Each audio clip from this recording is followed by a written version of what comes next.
कहानी का नाम इच्छा का रहस्य। बहुत समय पहले की बात है। एक घने और हरे भरे जंगल में सभी जानवर चैन से रहते थे। इस जंगल में एक छोटा सा कछुआ रहता था जिसका नाम था मोती।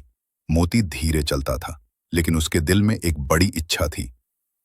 मैं उड़ना चाहता हूं। उसने आसमान में उड़ते पक्षियों को देखा और हर बार यही सोचता, काश मैं भी उड़ पाता, कितना मजा आता। एक दिन मोती अपनी इच्छा लेकर चील गरुड़ राजा के पास गया।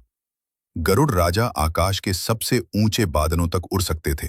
मोती ने कहा, भाई, मेरी इच्छा है कि मैं भी आपके जैसे उड़ सकूं।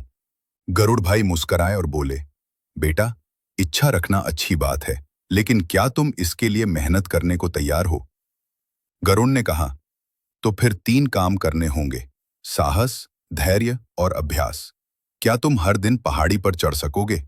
मोती ने कहा, मैं कोशिश करूंगा। अब मोती हर दिन सुबह उठकर पहाड़ी पर चढ़ने लगा। उसकी चाल धीमी थी, लेकिन उसका इरादा मजबूत। उसे देखकर बंदर टप्पू हंसने लगा। अरे मोती, तुम कछुए हो, उड़ना तुम्हारे बस की बात नहीं। लेकिन मोती ने हार नहीं मानी। उसने हर दिन अभ्यास किया, धीरे धीरे दौड़ना, उछलने की कोशिश करना और ऊंचाई पर चढ़ना। कुछ दिन बाद तोता पंखू ने उसे देखा और कहा, मोती, तुम तो अब सच में फुर्तीले हो गए हो।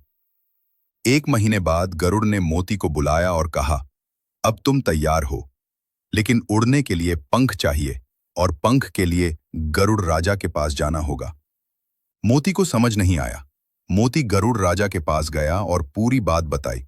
तभी गरुड़ राजा ने उसे 2 पतंग जैसे पंख दिए और कहा, यह तुम्हारी मेहनत का फल है। अब इन्हें पहनकर पहाड़ी से छलांग लगाओ।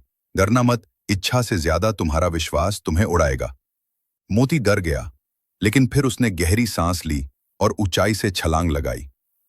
पहले कुछ सेकंड में मोती को लगा कि वो गिर जाएगा, लेकिन हवा ने पंखों को थाम लिया और मोती हल्का हल्का उड़ने लगा। सारे जानवर नीचे से देख रहे थे। टप्पू बंदर की आंखें फटी रह गईं। पंखू ने खुशी से कहा, देखो, मोती उड़ रहा है। मोती के मन में एक ही बात थी, इच्छा से उड़ना संभव नहीं होता, लेकिन इच्छा प्लस मेहनत से कुछ भी मुमकिन है। वह कुछ सेकंड हवा में रहा, फिर धीरे से जमीन पर उतरा। वह थक चुका था, लेकिन उसके चेहरे पर मुस्कान थी। अब जंगल में सब बच्चों को सब शिक्षा देने लगे, अगर कछुआ उड़ सकता है तो तुम कुछ भी कर सकते हो। गरुड़ बाबा ने मोती को गले लगाकर कहा, आज तुमने साबित कर दिया, सच्ची इच्छा मेहनत से ही पूरी होती है। अगर आपको वीडियो अच्छी लगी तो लाइक और सब्सक्राइब जरूर करें, और मेरे चैनल पर आपकी स्टोरी चाहते तो कमेंट करें।